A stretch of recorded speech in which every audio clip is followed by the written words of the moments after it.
सब लोग ठीक। किसी कोई प्रॉब्लम हो तो मैसेज करिएगा।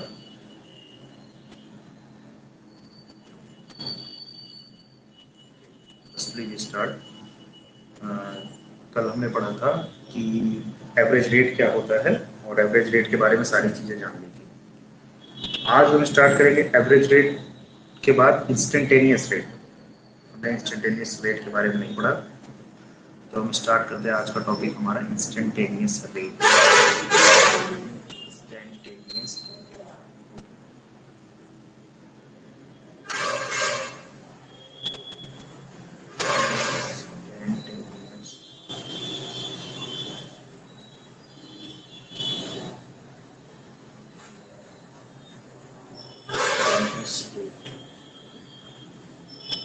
Instantaneous instantaneous rate of reaction.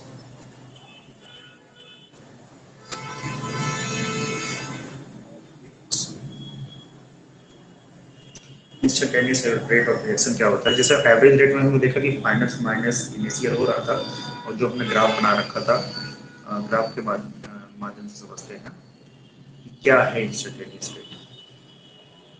ये हमने ग्राफ बनाया रेट का, रिएक्टेंट ये बना रहे हैं। अब हो क्या रहा है, प्रिंट चेक करूँ मैं। हो क्या रहा है यहाँ पे कि ग्राफ क्या हो रहा है, रिएक्टेंट है, रिएक्टेंट क्या कर रहा है, डिक्रीज कर रहा है टाइम के साथ। रिएक्टेंट क्या कर रहा है, टाइम के साथ साथ डिक्रीज कर रहा है। रिएक्टेंट टाइम के साथ साथ क्या कर रहा है, डिक्रीज कर रहा है, और ऐसे डिक्रीज करता चला जा रहा है। तो हमने कहा कि R1 है ये, और यहाँ पे कुछ पहुंचो तो ये क्या हो गया, R2 हो गया। लेकिन अगर आपसे कहा जाए कि सर कोई पर्टिकुलर, आपने कहा कि सर पर्टिकुलर यहाँ बताइए, ये टाइम है और ये क्या है, रिएक्टेंट। पर्टिकुलर पॉइंट पे आपको बताना है कि कंसंट्रेशन क्या होगी या क्या रेट होगी। तो उसके लिए हम क्या करते हैं, इंस्टेंटेनियस रेट कैलकुलेट करते हैं, जो इंस्टेंट कैलकुलेट करते हैं। मान के चलो कि इस पर्टिकुलर पॉइंट पे आपको पता करना है, तो कैसे पता करेंगे? बहुत इजीली हम क्या करेंगे, एक टैजेंट यहाँ पे बनाते हैं, एक टैजेंट बनाएंगे। एक टैजेंट ऐसे बनाते हैं, तो ये क्या टाइम के रिस्पेक्ट में है और ये रिएक्टेड। तो यहाँ पे टैजेंट बना के ही हम कैलकुलेट करते हैं rate of instantaneous rate calculate करते हैं। और स्मॉल चेंजेस के लिए, स्मॉल चेंजेस के लिए यूज करते हैं डेल का। डेल्टा की जगह पे क्या यूज करते हैं बेटा, डेल्टा की जगह नहीं लगाएंगे और यूज करेंगे डेल्टा। तो हम रेट ऑफ रिएक्शन लिखेंगे, रेट और कौन सा वो instantaneous rate is equal to, instantaneous rate is equal to क्या हो जाएगा, जिस रिएक्शन के लिए जो अपना फेमस रिएक्शन है वो ले लेते हैं, आर से बता, इसीलिए लिखते हैं। तो क्या हो जाएगा, disappearing of del, concentration of R divided by del T। और in the term of product क्या लिखेंगे, पॉजिटिव टर्म रहेगा, del appearance of concentration of product divided by del. ये इंस्टेंटेनियस रेट है। और एवरेज रेट हमारा क्या था, इसको भूलेंगे नहीं, एवरेज रेट किसी के सामने लिख देता हूँ जिससे आप मैच करा लें। सेम चीज थी, बस डेल की जगह पे क्या था, डेल्टा था। Delta concentration of R divided by del is equal to delta concentration of product upon del, del नहीं, सॉरी यहाँ del नहीं है, ये del नहीं है, ये del नहीं है, डेल्टा है, डेल्टा है, ये del नहीं है बेटा, ये क्या है, डेल्टा है। हाँ, ये डेल्टा टी, और यहाँ पे भी हो जाएगा डेल्टा टी। तो क्या डिफरेंस आ रहा है इंस्टेंटेनियस और एवरेज रेट में? इंस्टेंटेनियस रेट में डेल लग रहा है और एवरेज रेट में डेल्टा लग रहा है, यही बस छोटा सा डिफरेंस है। बात कर ले यूनिट की, तो यूनिट सेम है जैसे कि रेट ऑफ रिएक्शन की होती है। Unit, unit of rate of reaction, unit, unit, unit of rate of reaction, rate of reaction, unit of rate of reaction क्या हो जाएगी, निकाल लेते हैं। हमें पता है किसी भी चीज के लिए किसी को भी आप रिस्पेक्ट में ले लीजिए, जैसे हमने ले लिया कंसंट्रेशन, कंसंट्रेशन, कंसंट्रेशन अपॉन में क्या है बेटा, टाइम। कंसंट्रेशन अपॉन में क्या है, टाइम। तो कंसंट्रेशन मतलब क्या होता है, मोल पर लीटर। कंसंट्रेशन कैसे डिनोट करते हैं, मोल पर लीटर डिवाइडेड बाय टाइम, किसमें लेते हैं, सेकंड में लेते हैं। तो यूनिट क्या बन जाएगी इसकी, यूनिट इक्वल टू हो जाएगा मोल लीटर का इनवर्स और सेकंड का इनवर्स। ये हो गया unit, unit of, unit of, unit of mole पर लीटर,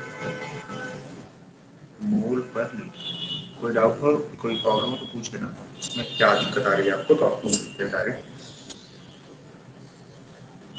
मोल पर लीटर, तो ये इंस्टेंटेनियस रेट था। अब हम किसी चीज़ को जैसे हमें लिखना है इंस्टेंटेनियस रेट, अगर हम एग्जाम्पल लेके देखें, एग्जाम्पल लेके देखें, कोई एग्जाम्पल लेके देखें, एग्जाम्पल ले अगर तो हम कैसे लिख सकते हैं, राइट रेट फॉर, एक एग्जाम्पल ले लेते हैं एम जी ओ का ले लेते हैं, एम जी प्लस ओ से बन रहा है, M G, M G plus O से बन रहा है या two M G plus O two से बन रहा होता है, two M G plus O two से बन रहा होता है एम जी। तो यहाँ पर रेट कैसे लिखते हैं, इसको मैं लिखना सिखाऊंगा। सिर्फ हम रेट लिख के दिखाते हैं, जो कोफिशिएंट होते हैं उसके बारे में बात हमने की नहीं है। जो कोफिशिएंट होंगे उनके बारे में लिखना भी स्पेशल केस लिखेंगे, वो कैसे उनको लिखा जाता है। तो स्टार्ट करते हैं कि जैसे इसके लिए लिखना है तो कैसे लिखेंगे रेट, वो भी instantaneous rate, rate instantaneous is equal to, हो गया क्या, एम जी है डिसअपियर हो रहा है तो लिखेंगे माइनस, फिर लिखेंगे del concentration of M G divided by del, ठीक, इज इक्वल टू, यहाँ पे ये कोफिशिएंट को अभी हम डील कर देते हैं, कोफिशिएंट हमको हम नहीं जोड़ना है ना, कोफिशिएंट को नहीं जोड़ना बल्कि इसको इरेज कर देते हैं, वरना आपको डाउट होगा कि कोफिशिएंट कैसे आ गया, कोफिशिएंट आ गया। फिर minus disappearance of O2 divided by L is equal to appearance of L concentration of NGO divided by L। और इसको ले सकते हैं। एक चीज यहाँ पे सोचने वाली है कि सर अगर कोफिशिएंट दिए तो कैसे हम रेट दें, तो कोफिशिएंट के लिए रेट लिखना देखें, कोई भी रिएक्शन है, जैसे एक रिएक्शन हमारा बहुत ही अच्छा रिएक्शन फेमस है अमोनिया वाला, उसको ले लेते हैं। अमोनिया वाले रिएक्शन को कर लें तो उसमें कैसे लिखेंगे, N2 plus 3H2, 2 plus 3H2 से बन रहा है अमोनिया NH3 या 2H3 बन रहा है, क्या बन रहा है, 2H3 बन रहा है। N2 प्लस 3H2 से बन रहा है 2NH3, ये हमारा रिएक्शन है। मान लो एक क्वेश्चन है आपका, क्वेश्चन है कि N2 प्लस 3H2 से बन रहा है 2NH3, अब इसके लिए रेट लिखना है। तो रेट कैसे लिखते हैं, यहाँ पे हम लिखेंगे रेट ऑफ दिस रिएक्शन, ये इंस्टेंटेनियस रेट लिखेंगे तो क्या लिखेंगे, इज इक्वल टू, हो गया इज इक्वल टू, क्या हो जाएगा, माइनस लगेगा डिसअपियरेंस के लिए, del concentration of N2 divided by del T is equal to disappearance of, या जो कोफिशिएंट है इस कोफिशिएंट को 1/3 लिख देंगे, जो कोफिशिएंट होता है उसको 1 के फॉर्म में लिख देते हैं। फिर same to same del concentration of H2 divided by del T is equal to, अब माइनस नहीं यहाँ प्लस आ जाएगा और कोफिशिएंट 2 है तो 1/2 लिखेंगे, 1/2 कंसंट्रेशन ऑफ NS3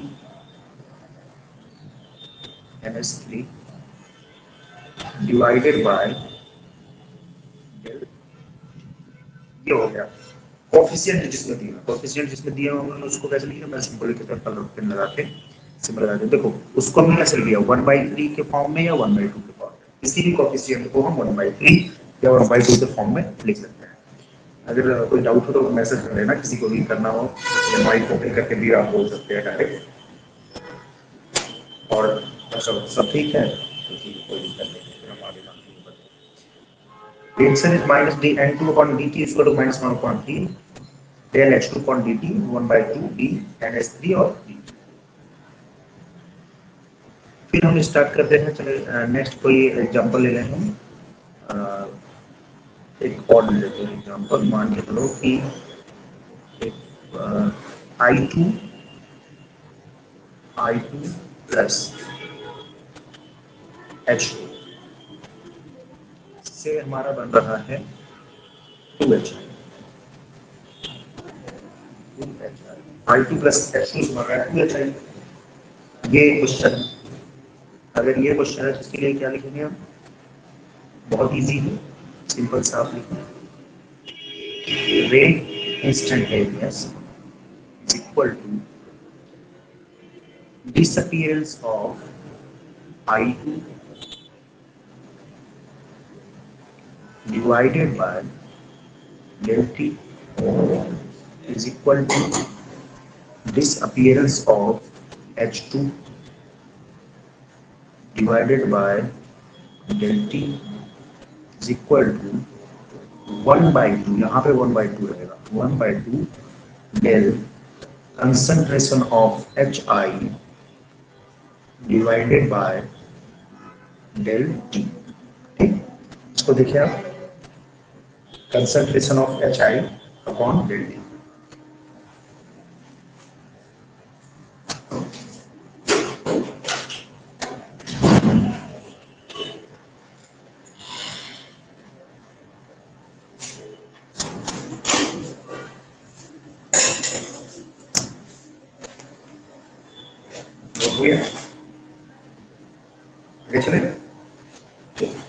नेक्स्ट देखिए, जिनको ये नहीं समझ में आ रहा कि 1/2 क्यों लिख रहा है, क्या कैसे लिख रहा है, मैं उनको बताता हूँ।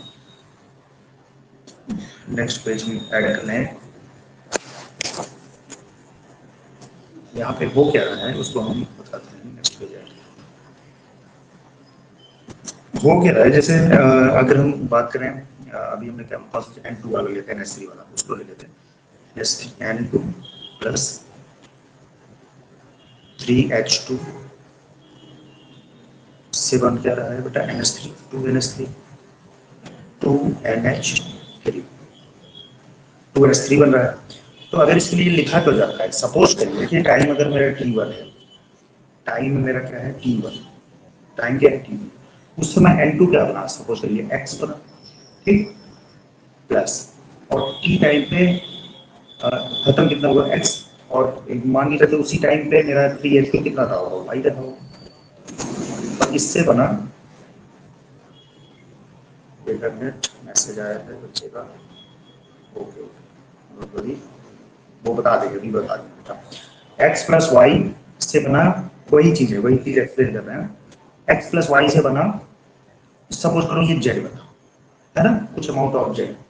After some time T2, after some time T2 पे क्या हो रहा है, T2 पे क्या हो रहा है, ये इसमें से कम हुआ कितना, तो कम होगा -1 कम हुआ, प्लस वाई में से कितना कम हुआ 3 मोल कम, जिसका 1 मोल कम हो रहा है तो इसका 3 मोल कम हो रहा है, तो -3 मोल कम हुआ। सिर्फ यहाँ पे जेड कितना बन रहा है, 2 मोल बन रहा है, तो जेड कितना बन रहा है बेटा, जेड का 2 ऐड हो गया। अब इसको हम अगर दिखाना चाहें तो कैसे दिखा सकते हैं, रेट ऑफ रिएक्शन लिखते हैं इनके बराबर, ये फाइनल है, ये इनिशियल, ये फाइनल, इनिशियल, ये फाइनल, ये इनिशियल, तो लिख देंगे rate is equal to, rate of reaction is equal to क्या हो जाएगा, x माइनस 1 माइनस x, है ना, final minus initial divided by del T, यहाँ पे डेल लगा देते हैं, अंडरस्टूड माइनस लगाने की जरूरत नहीं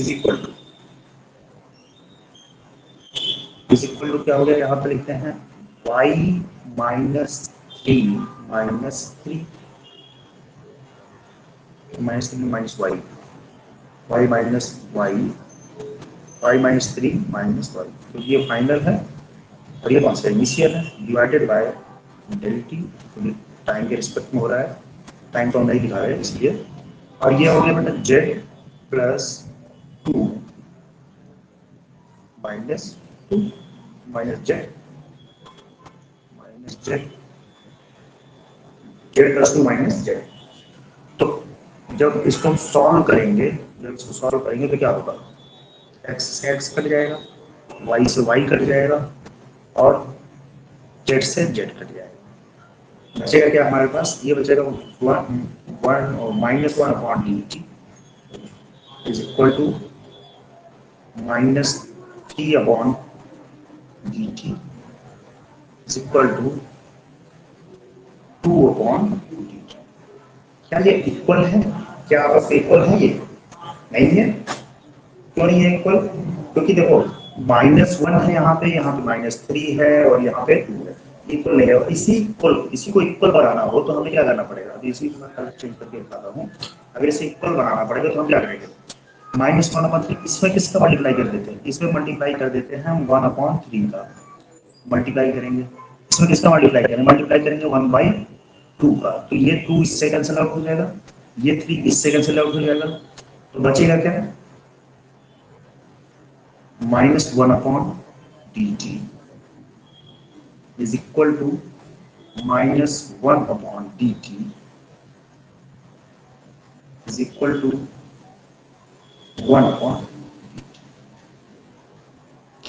टी और सेम वही तो होगा जो हमने इसके लिए रेट ऑफ वेरिएशन लिखा था इसके लिए रेट ऑफ वेरिएशन क्या लिखा था इसके लिए रेट ऑफ लिखा था हमने del concentration of N2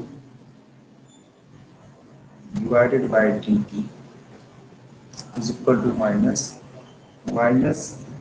one by three इसी को तो मल्टीप्लिकेशन में लिखा था यहाँ पे ये वही चीज तो है कि यहाँ पे मल्टीप्लिकेशन में माइनस वन बाई थ्री लिखा और क्या हुआ del concentration of H2 divided by dt and equal to क्या है concentration of one by two लिखा तो concentration of the NH3 divided by dt तो इस तरह से ये हमने प्रूव किया कि कैसे आप इसको लिख सकते हैं कि वन बाई टू या वन बाई थ्री के फॉर्म में आपने क्यों लिखा तो क्लियर हो गया बच्चों किसी को डाउट तो नहीं है ना नेक्स्ट देखिए कि अब हम इंस्टेंटेनियस रेट हमने पढ़ लिया आपको समझ में आ गया इंस्टेंटेनियस रेट क्या होता है और कैसे हम रेट लिखते हैं वो भी क्लियर हो गया कुछ पूछना हो तो आप मैसेज करने चाहे जो है इसमें डायरेक्ट पूछ सकते हैं अब आगे हम जो है पढ़ेंगे रेट लॉ एक्सप्रेशन नेक्स्ट हमारा है topic rate law expression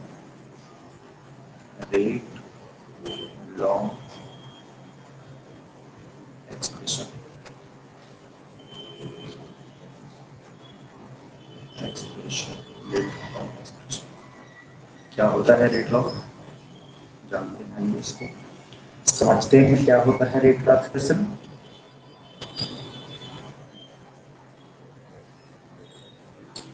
rate law expression बताता है कि किसी भी रिएक्शन की जो रेट होती है वो किसके डिपेंड करती है रिएक्टेंट या प्रोडक्ट किसी भी रिएक्शन में दो चीजें होती हैं एक होता है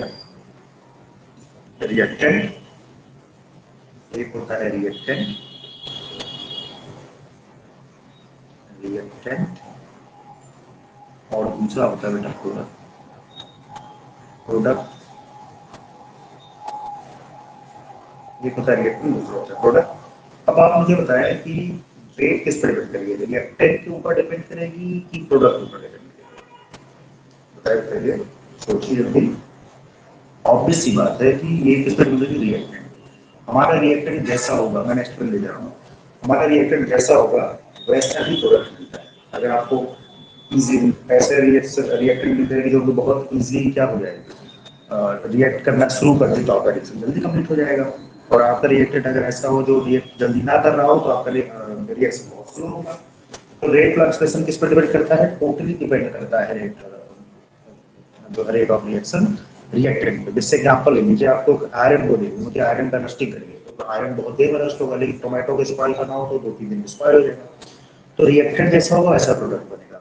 और प्रोडक्ट तभी बन पाता है जब रिएक्टेंट स्टार्ट हो बनना। अब रिएक्टेंट हमने लिया, रिएक्शन स्टार्ट नहीं तो प्रोडक्ट तो बना ही नहीं। और जब प्रोडक्ट बना नहीं तो कैसे कह सकते हैं कि प्रोडक्ट डिपेंड करता है? तो हम इसको डायरेक्टली ऐसे सिंपली फॉर्म में लिख सकते हैं, rate of reaction, rate of reaction, rate of reaction directly proportional to, directly proportional to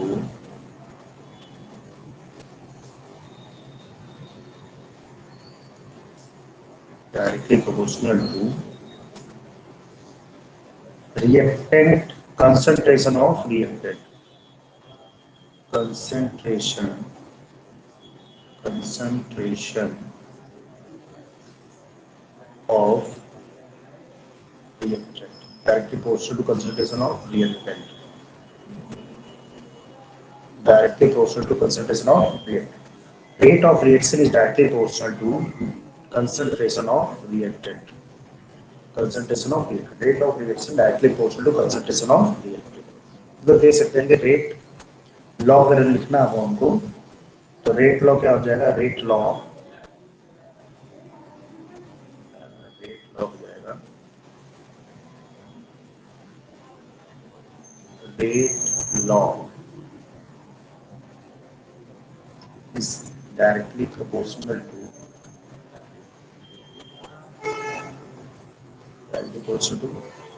concentration of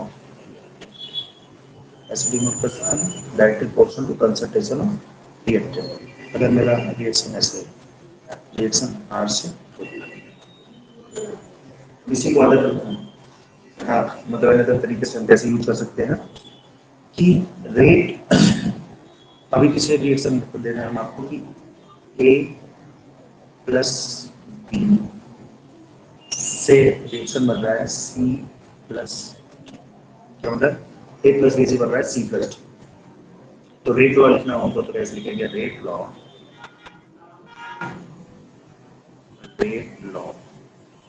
और दिस रिएक्शन क्या हो जाएगा? Rate law is equal to, equal नहीं होगा प्रोपोर्शनल होगा, इक्वल टू डायरेक्टली प्रोपोर्शनल। किसके हो जाएगा? कंसंट्रेशन ऑफ रिएक्टेंट, रिएक्टेंट दो चीजें हैं, concentration of A as well as concentration of as well as concentration of rate of इसके बराबर है concentration of A as well as concentration of. और अगर यही रिएक्शन हमारा रिवर्सिबल हो या रिवर्सिबल, उसके लिए देखना। अब एक सिंपल सी चीज देखते हैं, कोई भी रिएक्शन एक एग्जाम्पल लेके देखते हैं। एग्जाम्पल है जैसे अपना पुराना एग्जाम्पल ले लेते हैं, Hg प्लस Cl2 से बन गया Hg Cl। इसलिए रेट लॉ कैसे लिखेंगे? Rate law is equal to rate law expression में rate law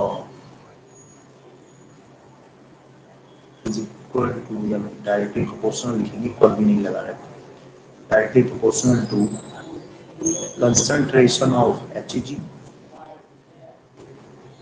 and concentration of Cl। बीच में कोई प्लस नहीं कोई माइनस नहीं, जो मल्टीप्लिकेशन होता है। अब इनको अगर हम देखें कि अगर इक्वल का साइन लगाएंगे, इक्वल का साइन लगाएंगे तो कैसे होगा? सेम वही प्रोसीजर। इसके लिए अगर इक्वल का साइन लगाएंगे तो हम क्या यूज करते हैं? प्रोपोर्शनल लिखाएंगे तो कांस्टेंट यूज करेंगे। तो रेट लॉ हो जाएगा, rate law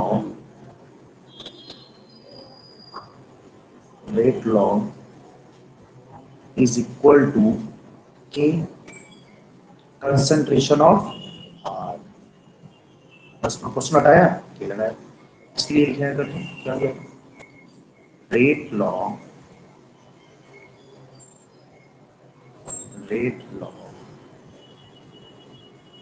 is equal to हो जाएगा के concentration of A and concentration of B, concentration of A, concentration of B, और इसके लिए लिख देंगे रेट लॉ क्या हो जाएगा, rate law of H equal to K H D, rate law is equal to हो जाएगा रेट लॉ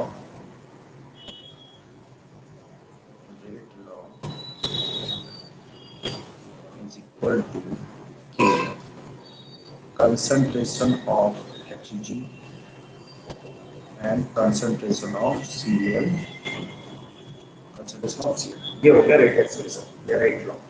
इसी को कहते हैं हम कि रेट लॉ हम फाइंड कर सकते हैं किसी भी चीज़ से, कि रेट लॉ किसी रिएक्शन पे, जैसे आप कोई पूरा रिएक्शन ले लेते हैं हम अपना रेट एम जी वाला लेते हैं, बहुत सिंपल है, आप लोग कर लिया उससे एम जी प्लस ओ से बना दिया, या आप एम जी प्लस आप क्या हो गया एम जी, इसके लिए रेट लॉ लिख लेंगे, कैसे लिखेंगे, rate law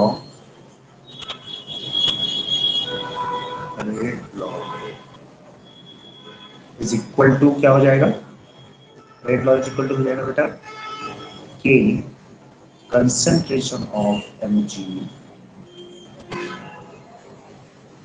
concentration of Mg and concentration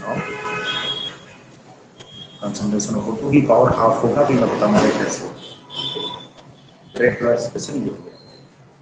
इसमें आता है कोफिशिएंट, रेट लॉ में आता है कोफिशिएंट, और उस कोफिशिएंट की बात करेंगे क्योंकि हमें नेक्स्ट टॉपिक में वही पढ़ना है।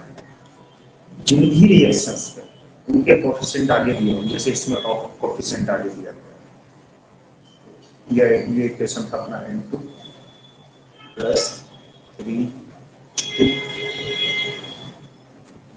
से बन गया NH2 NH3 बन गया। इसमें कोफिशिएंट दे रखे हैं, इनके लिए कैसे लिखेंगे आइए देखते हैं नेक्स्ट पेज पे। अगर मुझे इनके लिए रेट ऑफ रिएक्शन लिखना है, कोफिशिएंट इनके पास है, एग्जांपल ले लेते हैं, जैसे A plus B plus B B से बन रहा है सी सी प्लस डी, और ये कोई जनरल इक्वेशन है, उस इक्वेशन के हमें रेट लॉ लिखना है, तो इनके आगे क्या दे रखा है बेटा, इनके आगे कोफिशिएंट दे रखा है, इनके आगे दे रखे हैं आपको कोफिशिएंट, ये कोफिशिएंट जैसे ए है बी है सी है डी है, ये कोफिशिएंट दे रखे हैं, इनके लिए रेट लॉ कैसे लिखते हैं, रेट लॉ के लिए लिखेंगे rate law is equal to, constant लिखेंगे कि, और कंसंट्रेशन ऑफ ए, और जो कोफिशिएंट होता है, जो कोफिशिएंट होता है उसी को इसके पावर के फॉर्म में ले लेंगे, एंड कंसंट्रेशन ऑफ बी की पावर ऐसे लेंगे, ठीक, रिएक्टेंट के बारे में अगर इस साइड से सी ले लिख रहे होंगे तो रेट क्या होगा, सी सी की पावर सी एंड डी की पावर डी, और जो हमने एग्जांपल लिखा उसके लिए लिखे हैं, अगर N2 के लिए N2 plus 3 H2 N2 plus 3 H2 is equal to 2 NH3, rate law कैसे लिखेंगे, रेट लॉ